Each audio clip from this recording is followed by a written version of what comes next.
Well, just starting off, I knew it was going to be a struggle for us because they had 2 weeks. They moved Shepard into the inside receiver. They caught us on a couple of big plays early. We had to change up coverages, do some things. Finally got a chance to slow them down a little bit. But that's a good football team. Like I told my team downstairs, you shouldn't get overly excited. You got 3 more going forward. You got Baylor next week. So get done, go eat a little dinner, and I'm going to start on Baylor.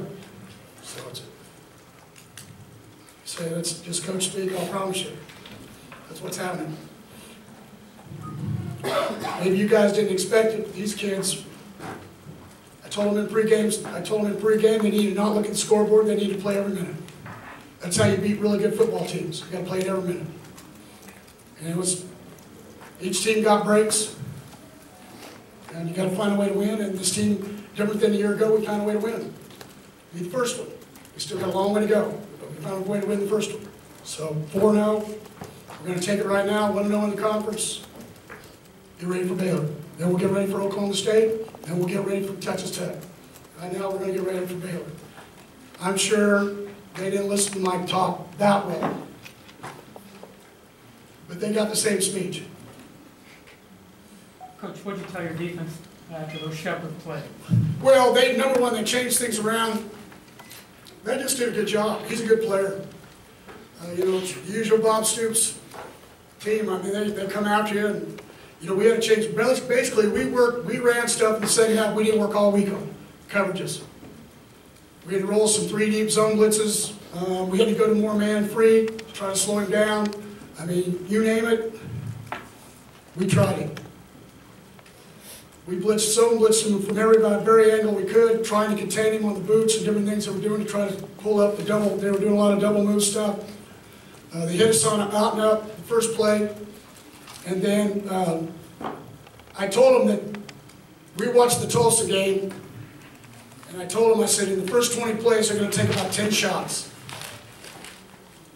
So they're going to try to go home runs, try to knock us out of this ball game, and they came close to it early. So our kids rallied, and we made it a dogfight and found a way to win in the end. I mean, but we were trying to give it away. I mean, holy smokes. If you would have told me that in the last 4 minutes we'd fumble it twice after we got the ball back, and we still won the ball game, that just doesn't happen. Finally, football gods, I said after 2 years, maybe we got a little luck. It's finally a little bit on our side. So, but they're a good football team. Very good football team. Gary, how important was it to get that 14-0 lead for? I mean, it kind of. Yeah, I think that allowed us to handle. You know, every time it got to tied, it was, as far as I was concerned, it was 0-0. That's what I told them. I said, look, don't even look up there. You got to just keep playing. You got to go make plays. That's how you beat good football teams. You got to keep driving, and that's what we're trying to do. Yes. What does that say about the resiliency of this bunch? So you got to jump up on them, they come back, it's back and forth. A lot of other times earlier, you know, these guys might have folded in previous. Well, you know, but our group last year, they came back. I mean, you don't lose to Baylor, Oklahoma, Kansas State, all 5 people by less than 11 points total. I mean, this group here had learned to fight back. You know, we just didn't have quite enough firepower, and it came down to an interception for touchdown that put us over the hill. And then we tried to give it back with a blocked field goal, for heaven's sakes. That's a big deal. But one of the things our guys did is they did a good job of disguising. They had to reuse their timeouts early, and that was a big point in the ball game.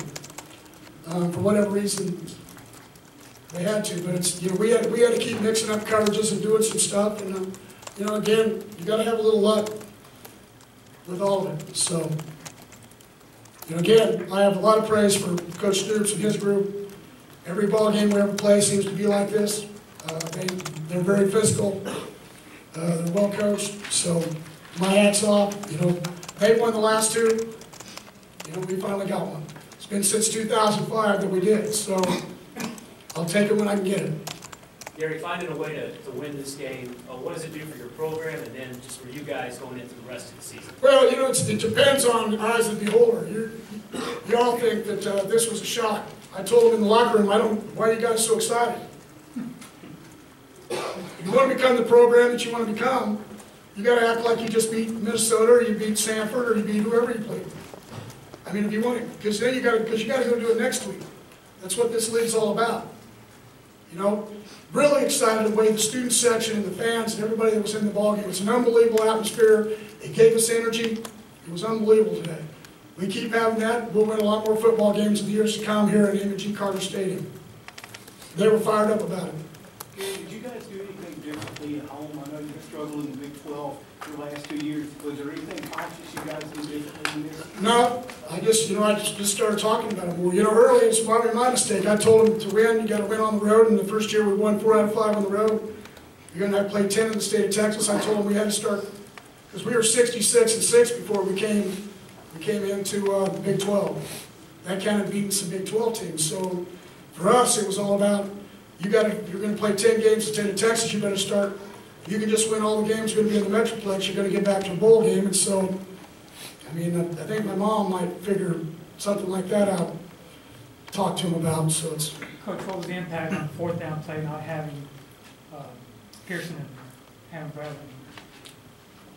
Fourth down play? Which, as far as? Fourth quarter, we got the ball back, stopped them on that 4th and 1. Yeah, I mean, well, Pearson wasn't in there. You know, they do a tremendous job with their rear option. It's really hard to bring extra people because if you're not careful, the ball goes to the house. We watched it against everybody they played against. And so for us, we had to play some games with them, which side we're going to come from, because the rear option, they block one way or they block the other way, and if you're going the wrong way, then holes show up. And so, you know, we got lucky. You know, they had made it on 1 and 3rd and short, or 4th and short before that on the drive. You know, we got the stop this time. Trevon's play today, you talk about that. Yeah, just, you know, the pick and the fumble. Again, you got to be careful about turning the ball over. I mean, you can't, especially there in the 4th quarter. I mean, you put both hands on the ball. That's the last thing that can happen. Lose yardage, whatever. But like I told them, we won it, and we still did it. And so we'll take it from there. Coach, 2 picks today put you to tie at the top, 47 with Oregon. What's the focus going to be on turnovers as you look towards Baylor? Well, I mean, for us, you know, Baylor's one of those football teams that they come at you all day long, and everybody thinks about the vertical stuff with Godley and Katie Cannon and everybody, but I mean, they can really run the football, and they're really good on defense. I mean, they got a shutout today. So for us, you know, we're going to have to go play. We've got to come into their house. It's their very first Big 12 game in their new stadium. So, but you know, it's Coach Browse and the group down there have done a great job, and you know, we've got to go down there to play. Gary, you referenced the turnovers, but what about all the plays that Trevon made? Just keeping plays alive with the speed? Oh yeah. In fact, I wish he ran a couple more times early. He took a sack, which if he would have taken off, I think he would have maybe even scored. You know, but I thought he played tremendous. You know, we turned the ball over a couple times, but I thought he played tremendous. I mean, the key to it is for quarterback is find a way to win a big game, and he did. Okay? And it's a whole team effort how you do it, but I mean, he found a way to win. That's all that matters. What did Paul Dawson see on his interception? I have no idea. He threw it right at him. It's a good thing it wasn't a snake. No, you know, but Paul was sick. He was throwing up on the field. We were getting fluids in him. And so it's one of those things where, you know, we got fluids in him, go back, and then finally at the end, then he didn't play sometimes. So it's, you know, it was a physical ball game. I mean, that was the number 2 or number 3 ranked team in the nation. Ladies. Can you shed some light on that kickoff play where BJ? Yeah, we actually, Coach, we had seen it. I asked him to look into, we were going to need tricks for this ball game. And BJ, a couple of those guys are small enough that they lay down. We saw they really squeezed and watched the kicker on their kickoffs. And we felt like if right as they took off, because they were all watching the kicker, if he laid down in the end zone, they wouldn't see him, and they didn't see him. And then we got to hold it. We would have another 20 yards. But, you know, through most of my years, I've been very conservative in the kicking game. But in this league, you better bring all your guns. So that was one of our shots. Was Dawson fine on that play where he had the pick six? No, he was blitzing. He just jumped up, yeah, he was blitzing. Gary, Overcom has been so successful for you guys over the years. Is there some concern with how he's kicking the last couple of weeks, and how do you get him back? Yeah, he was the same way a year ago. He just needs to go kick. I'm not going to say anything to him. You guys, if you ever dealt with kickers, you wouldn't say anything to him either. Just get back and do what you're supposed to do. Do it. Gary, was this what you envisioned when you changed the offense around? Yeah, this is even the playing field. That's why I changed the offense. It wasn't, you know, you gotta, you know, it's when they're being physical, some people you're not going to push around. And Oklahoma's one of those teams you're not going to push around. But be able to score. I thought Sonny and Doug did a great job. You know, we hurt ourselves again with penalties. Could have maybe, I mean, we had one touchdown callback. You know, probably, we got second long, we probably hurt ourselves, probably had maybe at least one more, maybe two other touchdowns if it wasn't for penalties. So we just got to keep, we've got to clean it up. And I think we're going to keep getting better, to be honest with you. I think we're going to keep getting better. Gary, your linebackers get overshadowed a little bit by how good your defensive line and your secondary is, but Paul had the pick six, and then Marcus had the stuff on 4th and 1. Those were basically the plays. Oh, yeah. You know, they've been playing like this. It's really interesting. You know, Jonathan Anderson was a safety running back. Paul Dawson was a wide receiver in high school. And then Mallett was a running back. You know, it's they've really done things and come along. Now it's one of those guys that he listens to everything we say. He's going to be there and he's going to make plays. You know, the last really 4 ball games they've made a lot of stops. Gary, what kind of statement do you think you guys made today? You know, I don't know. You know, for us, it's being 4-0. We know we got a tough October left. You know, our whole goal is to get to be bowl eligible first. You got to get to 6 before you can do anything else. And this day today got us to 4-0. And so for us, you know, it's you first got to get to bowl games. I don't think, you know, I watch across the nation, and people make mistakes. They win a game, and then they put too much into it, and then next week they just don't show up. And so for me, I'm going to go get some dinner.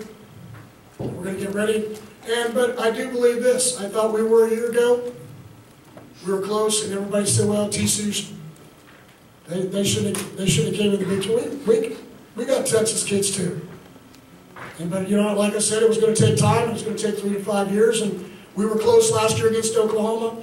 This year we found a way to score 1 more point. You know, we were close against Baylor last year. We had to find a way to see if we can score 1 more point. They're a really good football team. Oklahoma State, really good football team. Texas Tech, always a rivalry, really good football team. So I mean, we just got to keep doing what we're doing. And 3 of those 4 games are at home. So you know, you give yourself an opportunity. Gary, you said you'd like to see maybe today Trayvon run more. Is this offense, does this make him a more effective runner just because you've got everybody spread out so much? I think it's not just him. I think it makes all of our running backs more effective. You know, I've been after him to run a little option to make people be honest, and today they did. You know, now you can't play all those crazy coverages early. That's what they're doing, and then we're able to run the option. And they made some adjustments to stop us, and then it opened up the passing game. You know, it works both ways. But you know, it was an interesting ball game. I think everybody got their money's worth. I can tell you that. I thought you weren't the offensive coordinator. I'm not. I just make suggestions. It's okay. Gary, you said your goal for this team is to become bowl eligible. Does a win like this, the way you played so far, cause you to rethink the goals for this season? Oh, since I've been here for 17 years, the goals have been the same. You know, it starts at the bottom. We work up attitude, chemistry, and as you climb the pyramid, the games get harder. You know, the games on the road are tougher than the games at home, and like, you know, all non-conference, conference. You know, the thing is it's not a negative. It's if you look at it, you just keep your eyes down. For us, we got a lot of football left. Like we've got 8 ball games left. We've played 4 ball games. We've been perfect so far, and so for us. Go. Am I really excited? Do I want to go out and scream? Yeah. Yeah, I do. And maybe somewhere where nobody sees me, I might. Kind of like I did at the Rose Bowl. I got away from everybody. They don't need me to act that way. But the bottom line to it is that we said that the Big 12 Conference title goes through, well, one of the other places it goes through is Waco here. Last year they won it. So we gotta find a way to, now we gotta find a way to beat them. And so, and they're a good football team, really good, so. Coach Mallett made the big stop. They also missed some tackles in the backfield that allowed a couple touchdowns. You been working like on pad level or one of the? Well, yeah, they have good players too. So for us, he was upset on the sideline when he let the guy score. He ran the game before, ran for 240 yards. I don't know what he got today. He got less than 100. So for us, I think they did a pretty good job with him. The guy that I was upset about running was us letting the quarterback run. He got him out. He got 2 or 3 first downs. And so that means we had good coverage. That means we need to rush the passer. We need to make sure guys like that, because this next quarterback, he can run. We've got some guys down the road that can run too. So, but it's exciting for me. As I said, press conference a couple weeks ago. This is building TCU. Is not just about TCU. It's not about our football team. It's not about the university. It's also about the city. It's about the state of Texas. And having one more program in the state that's on a high level of competition, it does everybody good. And so for me, that's the way I feel about it. I'm excited for the chance of Board of Trustees because they put us trust us a long time ago. And everybody said, well, it'll be like the old Southwest Conference. Well, time will tell. But today, it wasn't. So we'll keep playing. You guys all good? Players coming in next. Thanks, Coach. That's good.